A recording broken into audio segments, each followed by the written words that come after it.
Don't cry because it's over, everybody. Smile because it happened. The Kansas City Royals got to game 4 of the ALDS. Unfortunately, fell to the New York Yankees by a final score of 3-1 on Thursday night. We're going to recap what happened, how they got there, and maybe reflect on the season and take a little brief look ahead at where they can go from here. So let's talk about it. Thanks for listening to KC Sports Network, proudly presented by Emprise Bank. If you're thinking about starting a business or know someone who is, check out Emprise Bank's SBA loans. It's always good to know your options, and they can be your partner in possible. Back like we never left. Jordan Foote, Joel Penfield here on the podcast. Josh Kaiser not with us. He is dealing with a little bit of an illness. He will be back for what we're hoping is our normal Tuesday episode next week. Nick Springer behind the scenes doing one heck of a job producing a live show. No more live curse. The season is unfortunately over for the Royals. Like and subscribe if you'd be so inclined on YouTube. We've got a ton of comments. Nate Thomas leading us off about being mad because he cares, which is fantastic. And to quote someone from last night, I'm glad I'm mad in October than May. I think everyone would take that trade-off, Joel. 10 out of 10 times, right?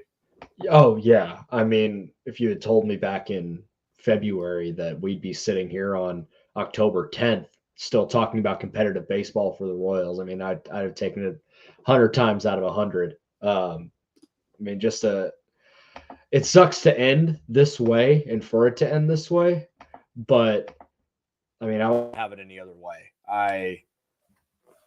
Watching playoff baseball in the city is incredible. Yeah, no, it was awesome. Lots of good comments here. Andrew Lee, bummed, but great season overall.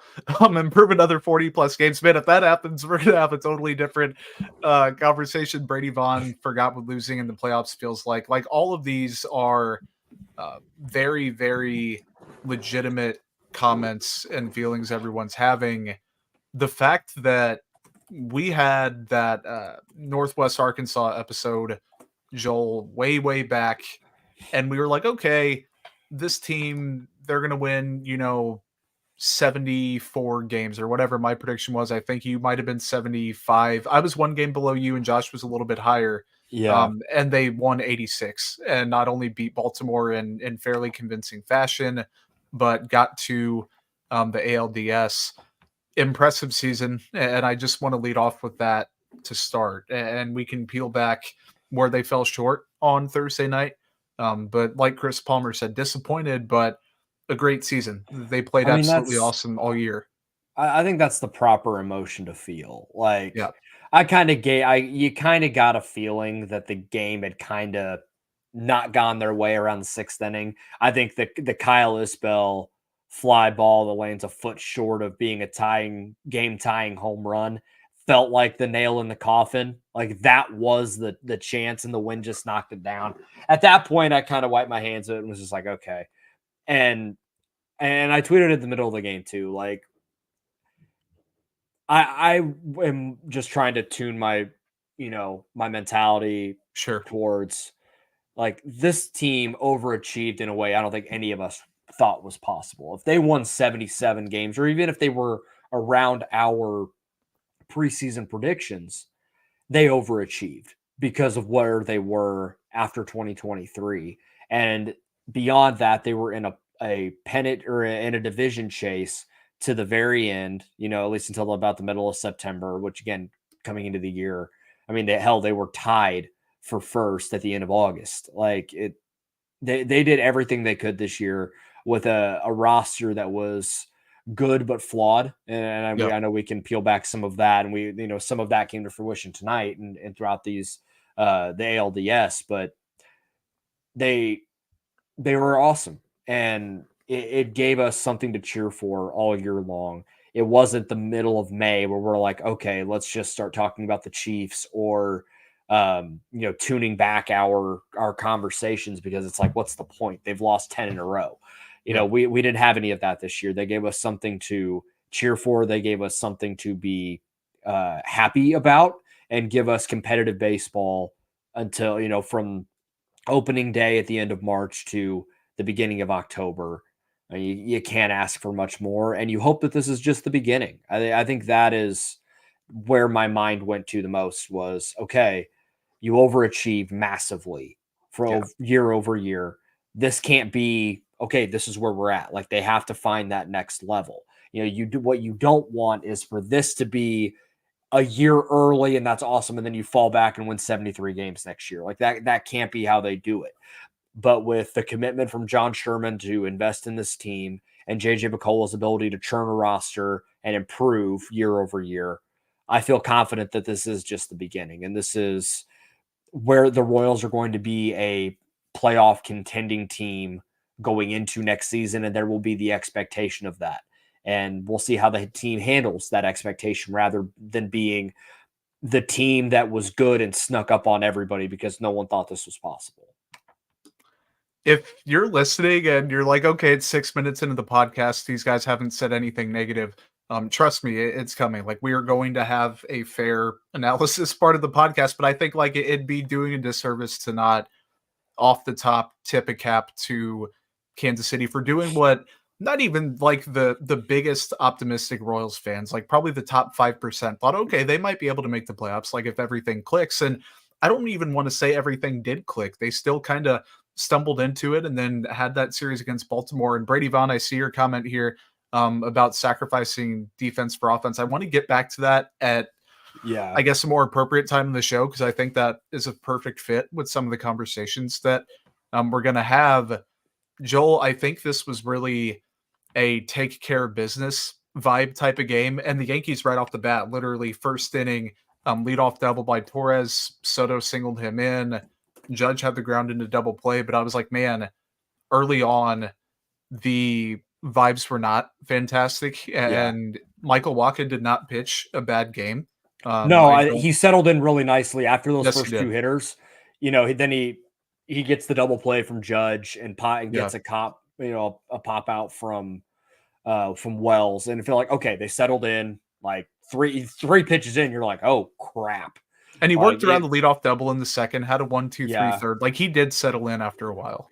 Yeah, and he gave them what they needed. They went to Ursig early, which I totally agreed with. I know people were kind of up in arms about it, but the game was right there. Like it was a 1-0 game, or I think it had just gone to 2-0, and like you had to stop the bleeding there. Obviously, Ursig I think gave up a run in the third. I was putting my son to bed, so I did not see it. I saw the score when I came out of his room, but I thought that the process of that was the right move. That's what you have to do when you're on the ropes. Angel Zerpa was fantastic tonight. Looks like a legitimate force in the bullpen that you can kind of pencil into some late inning roles with Lucas Ursig. But it just wasn't enough. And the at-bats, there were some that were really good and some that were just downright pitiful. And there were some results that did not go the Royals' way despite a good at-bat or a good swing and a hard-hit ball. It was just a combination of some poor execution on the Royals' part and also some incredibly bad luck. Bobby Witt Jr. finally pulls the ball in the air for the first time all series, and it's a 115-mile-an-hour line out to Alex Verdugo. Like, come on. MJ hits a ball to the wall against that Soto tracks down. That's a hit in most ballparks, or a home run in Yankee Stadium if it were Game 5.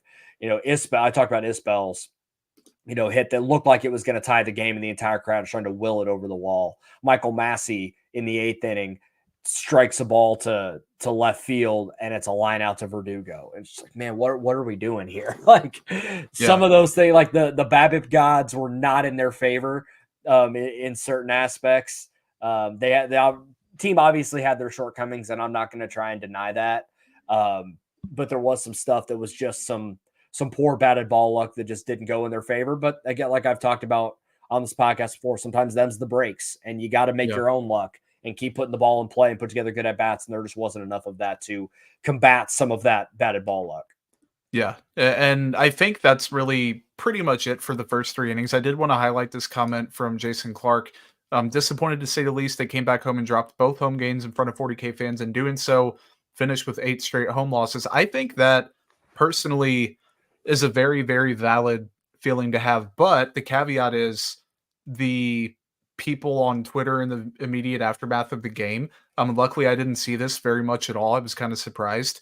Not able to distinguish being disappointed in the series outcome or the game outcome versus labeling the season as a disappointment. I don't think you can do that by any stretch of the imagination. And it's different with the Chiefs or like a team like even the Yankees. If they would have fallen short to the Royals, I think their season would be a disappointment because they have these expectations every year.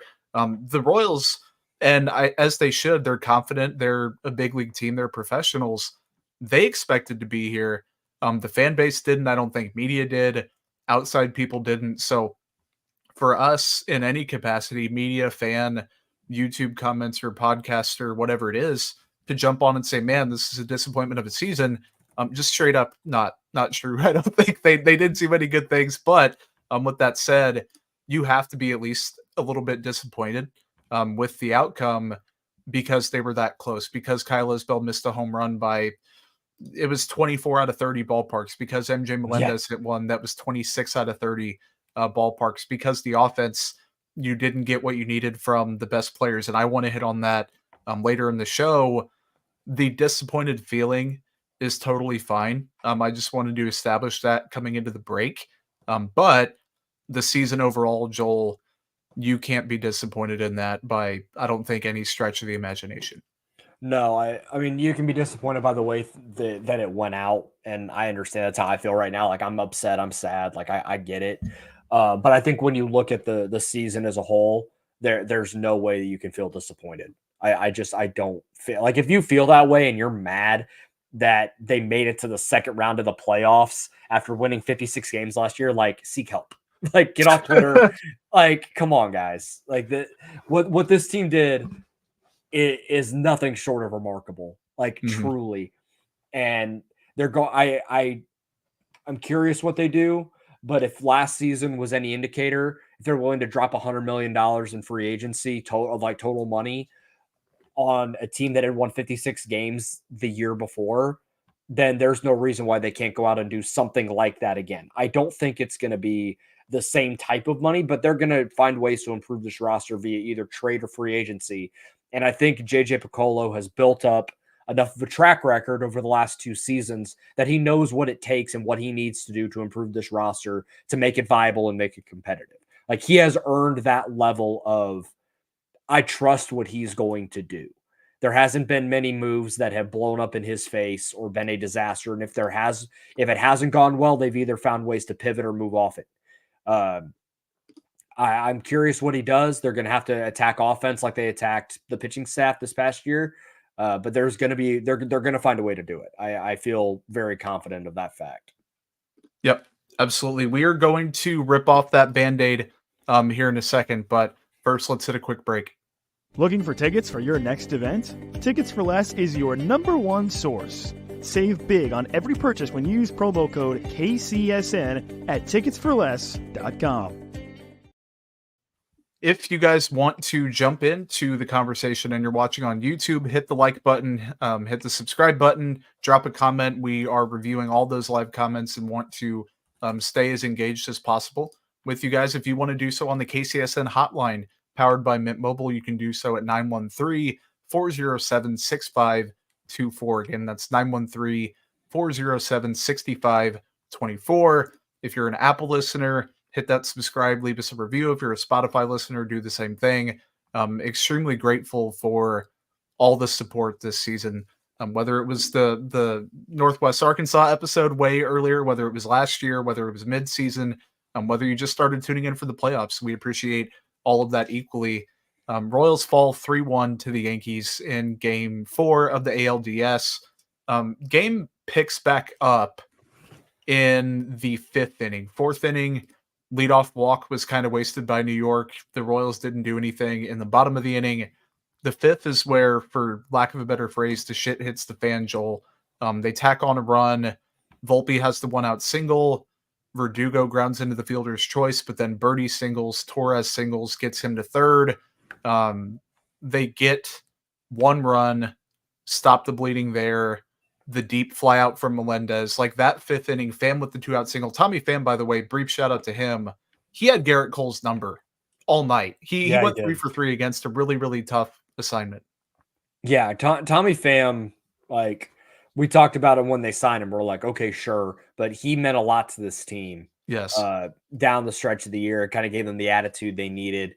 He showed up to hit in the postseason, and he did a very good job. He had the RBI knock in New York in Game 2, and then 3 for 3 tonight. They weren't able to do anything when he got on base, but a huge credit to him. And I'll be kind of curious, what they do with him next year, because I know he's not signed, but I totally see a scenario where they're like, look, you're not going to play every day, but we'll bring you in on a $2 million deal to be our fourth outfielder and be that kind of true like clubhouse type guy. Because I was very wrong on him. Obviously you read the stuff on social media and people want to talk about his attitude and some of that stuff. You read the Jock Peterson story and stuff like that. But dudes in that clubhouse love him. Like, he is genuinely like one of the boys, and I was very impressed with what I saw from him, both on the field and some of the leadership qualities that he saw off. That he might be that type of like veteran dude that can help kind of keep moving this thing forward. Yeah, even if it's in a limited role where he plays every second or third day, like. No, I'm with you. Fred Benson, thanks for the comment about the Royals with the big turnaround, keeping Aaron Judge in check. He did finally get going in Game 4 and played a little bit more like Aaron Judge, and that was good to see. And like I think, obviously, with the Royals playing him, and even Jazz to a degree, in way different situation, people that are good for baseball and good for the sport, and you want to root for them, Aaron Judge is one of those guys. Like, when he is playing well, it's great for baseball. And the postseason thing, we're just bordering. We might not even be bordering. The sample size is just too big to where the ALCS will tell a lot, man. If he keeps struggling the ALCS, like, I will have no problem. Yeah. Like, it'll be like a James Harden meme.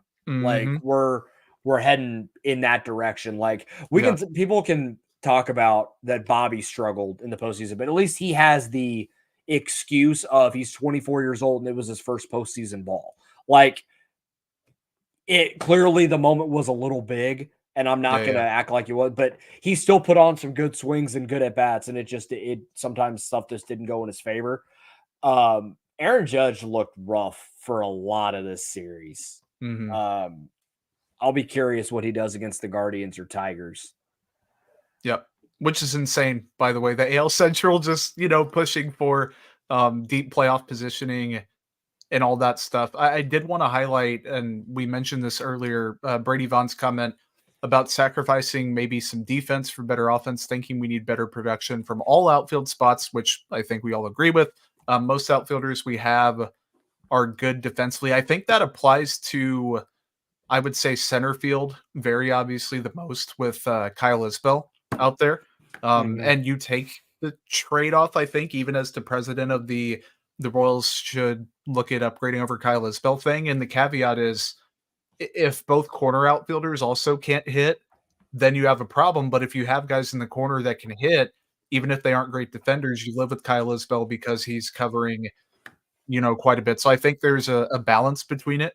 The Royals' philosophy still seems to be at Kauffman, relying on the defense, but I personally would not be against them going for more offense as a trade-off for defense. Yeah, in the corners, I'm way more inclined to say that.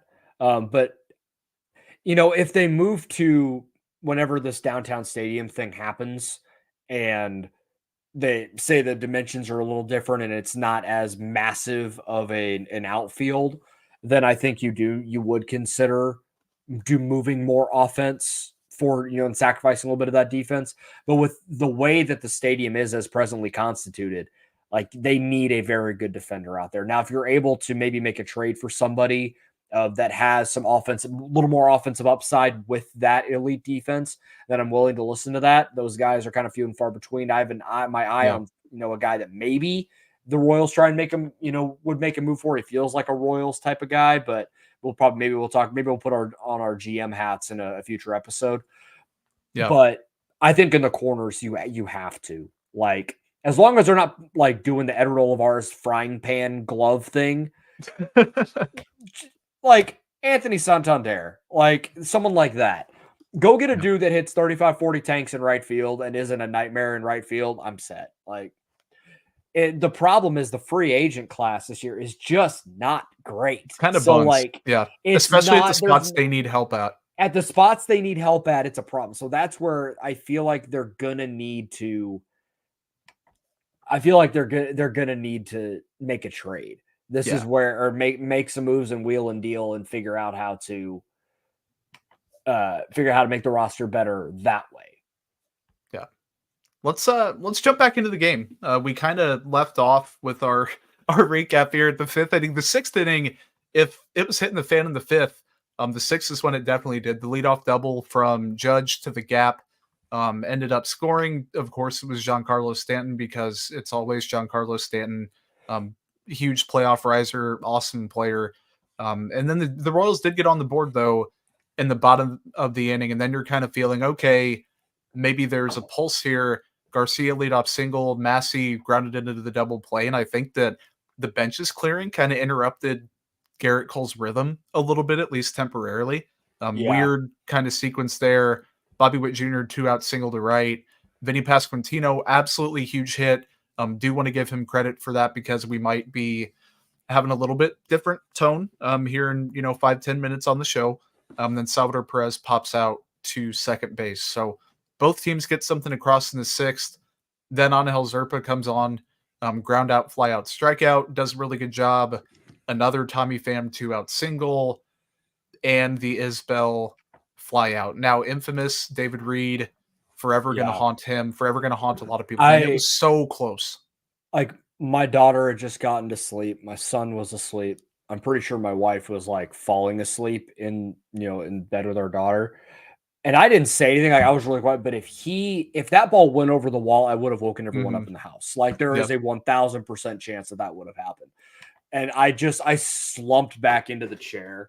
And I think I just sat like this for the entire commercial break because it was that close. And you could tell like they were trying to will it over the wall. And it sucks too because they had just showed the graphic of like how much the wind was going to knock down a ball. And like middle of July, that's into the bullpen and maybe over the bullpen. Isbell smoked that ball. And it just gets knocked down enough because it's October. And it sucks. Like, and for all people, for it to have been Kyle Isbell would have been a perfect moment too. Like I would have had the tweet ready if I just can't quit Kyle Isbell. And like I said it last night, like, I just can't quit the guy because he just does stuff like this from time to time enough that it's like, oh, hey, it worked. Yeah. That stretch of the game, eighth inning, I think the Yankees had runners on first and third because like Judge ran around a little bit with 2 outs. Nothing happened. Clay Holmes worked quickly and efficiently. I did want to mention Angel Zerpa, who had 1 1/3 scoreless innings, all but 5 of his pitches were strikes. Michael Doyle with a good comment earlier. Zerpa gives me a lot of hope for a big time bullpen arm next year. Like, I think if there's one thing this series showed, aside from the walks, those do need to be mentioned, but the bullpen for the better part of 6 weeks, 7 weeks, showed that they don't need a lot. They don't need a Will Smith, Chris Stratton, crazy trade deadline type thing to build on a bullpen that coming into the year, you're hoping you go from really, really bad to just okay.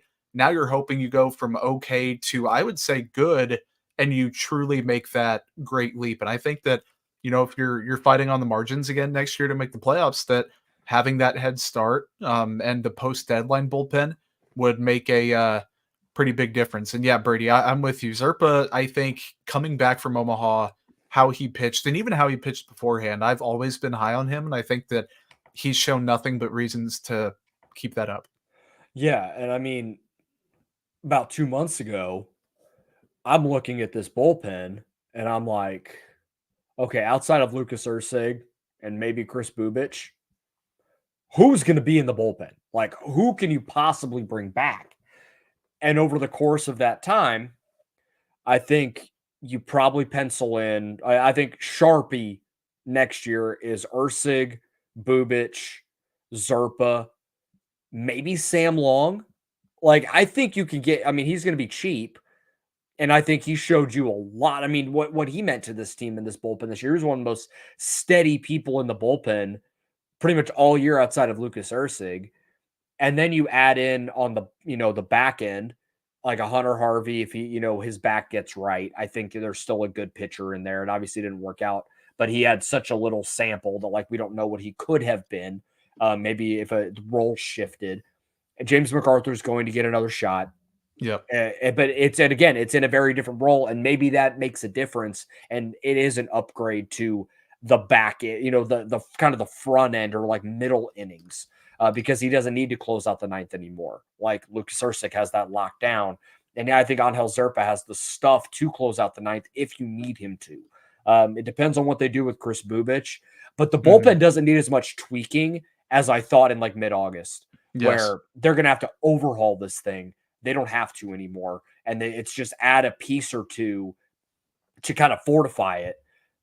But what they proved in the playoffs is there are the guys in there to make and the makings of a very good bullpen too. So there is not as much pressure on the starting staff for next year to have to go later into games and go as long as they had to sometimes because it was so sketchy at the back end of a game.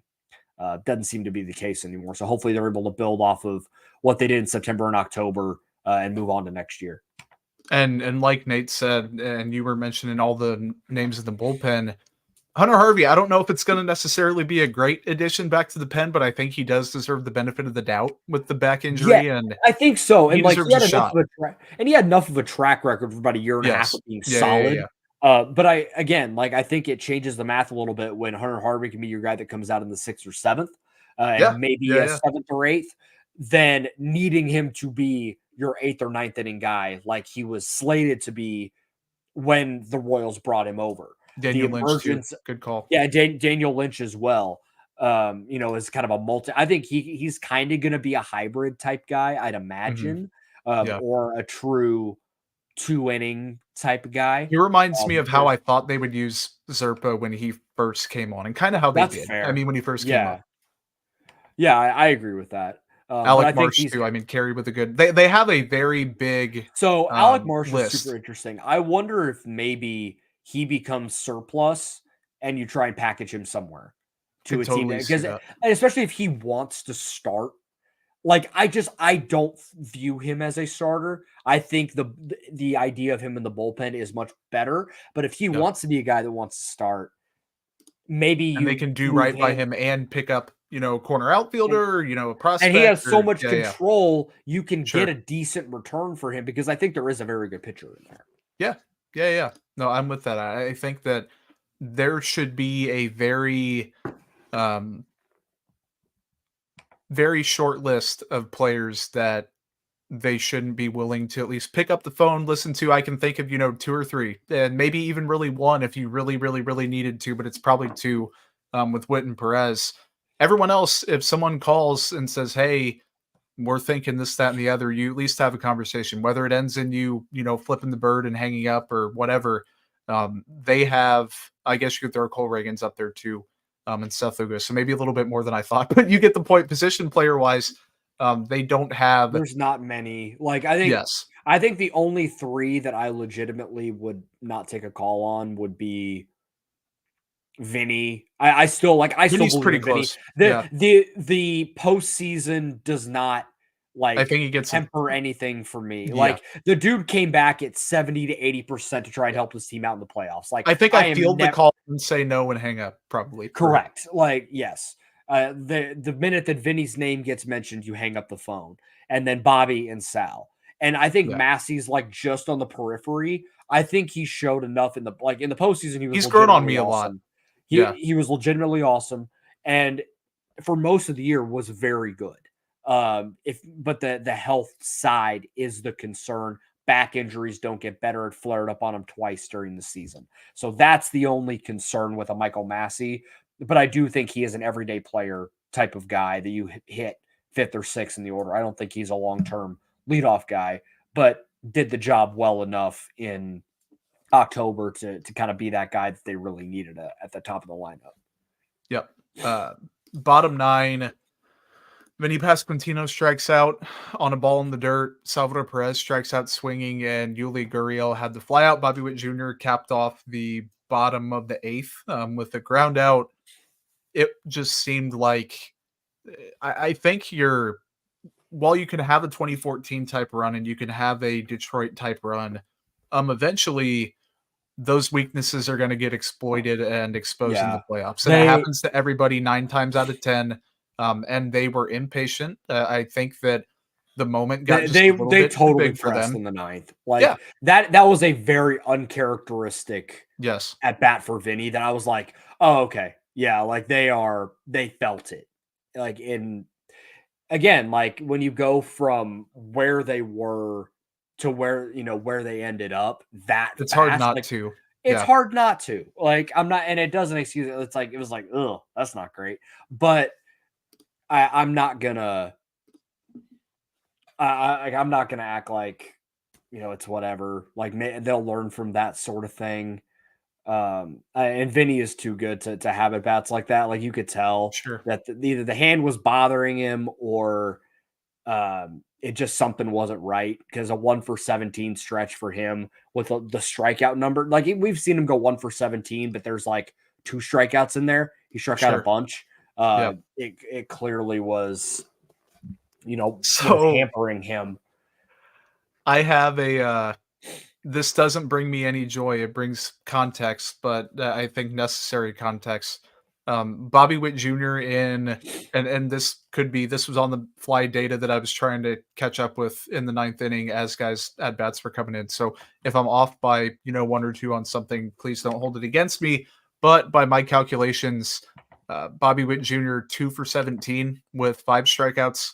Vinny Pasquantino 1 for 16 with 7 strikeouts, and Salvador Perez 3 for 16 with 4 strikeouts. Now, Pasquantino had a very big moment in Thursday's game. Salvador Perez had the home run, and I want to say it was game 2, and Witt had a very good back-to-back games in the wild card series. So I'm not saying all of them took, the playoffs off and all of them just decided not to show up.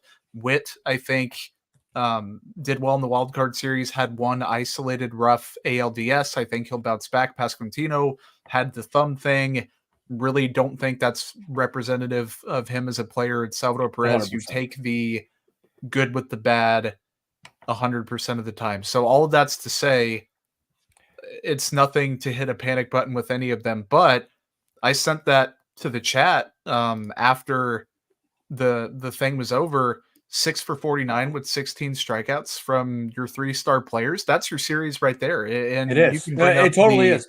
Because throughout the season, and people wanted to, like, it's like it just dawned on people that the rest of the lineup was flawed. Like, yeah, no shit. It was always pretty rough. Yeah. Like, but Bobby and Vinny and Salvi covered up so much of it, but they all slumped at the same time for the first time all year.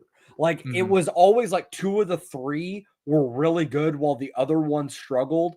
And then when that guy got it back, yes, and all 3 got, it was Bobby's first big playoff series.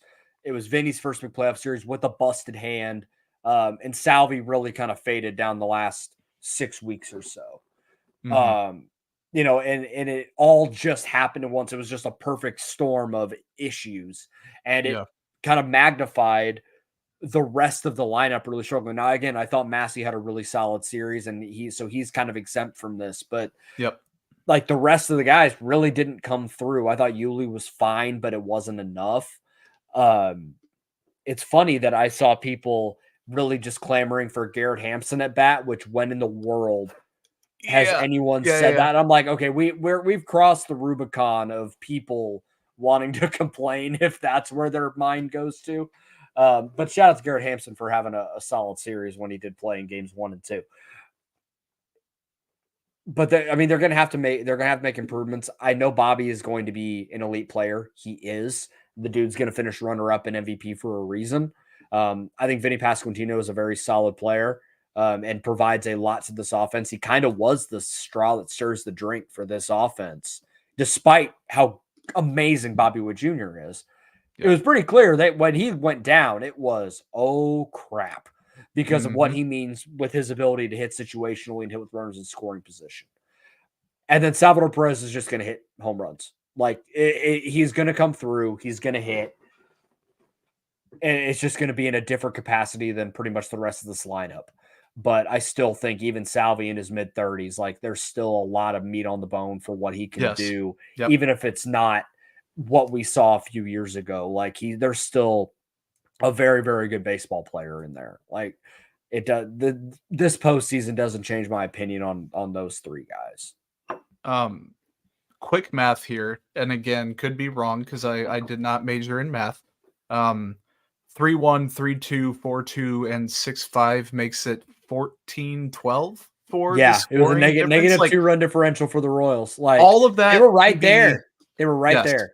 And I do want to place one caveat on that because if there's a Yankees fan listening or someone thinks we're not being fair, whatever, I don't really think the Yankees played very well in this series and they did not reach their ceiling. But the flip side, the Royals didn't reach theirs either. They have been a better offense than they played as for a lot of the year, and that's largely because the star players were star players.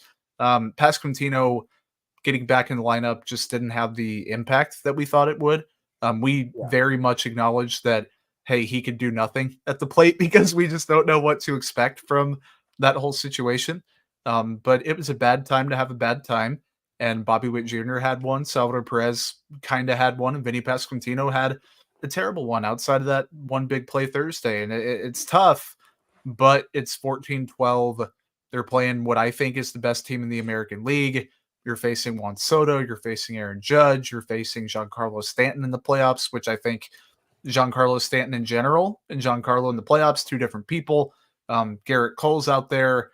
Carlos Rodon's out there.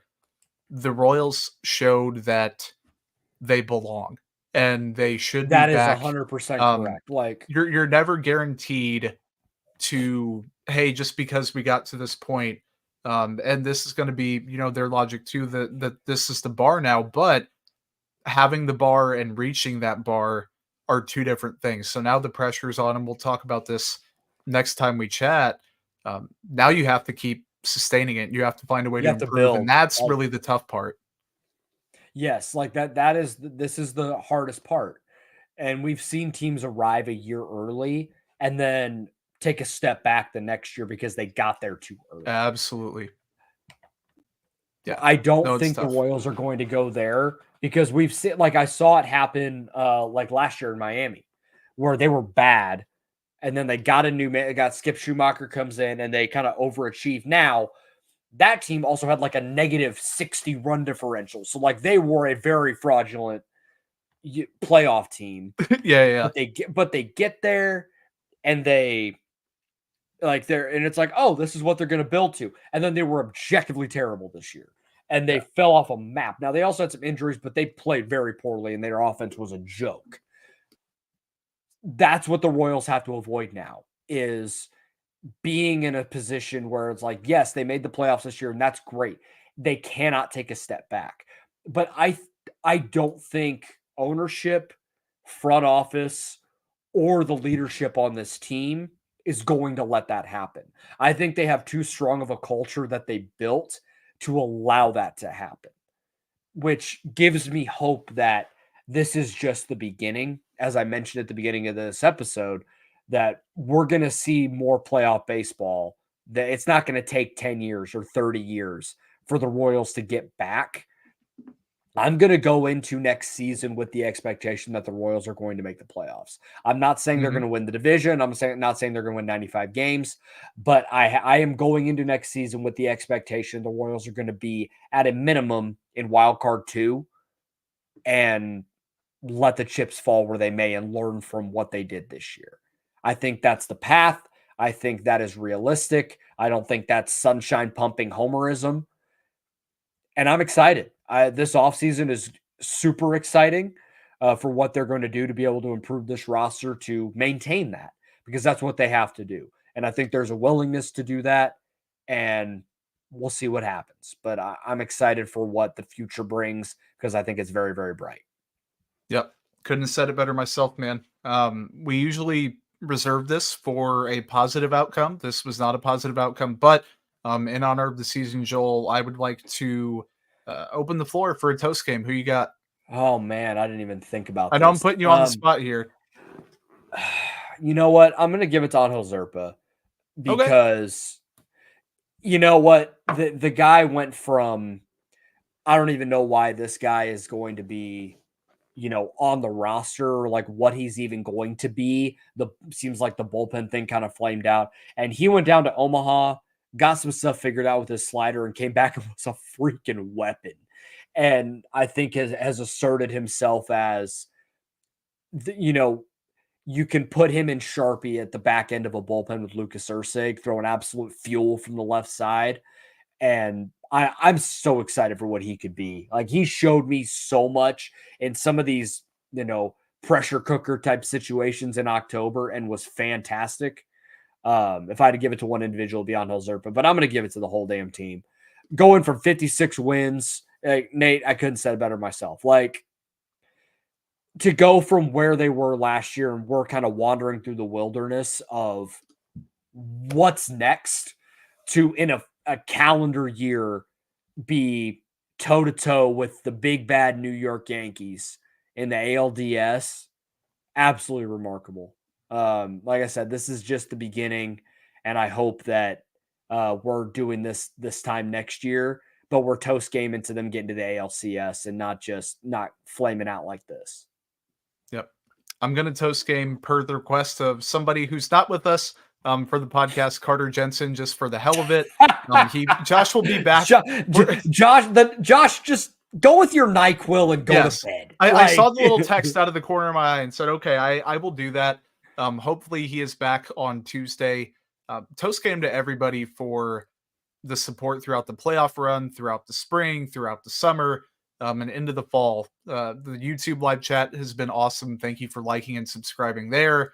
Apple, Spotify users, the KCSN hotline people, if you have thoughts, 913-407-6524 for that.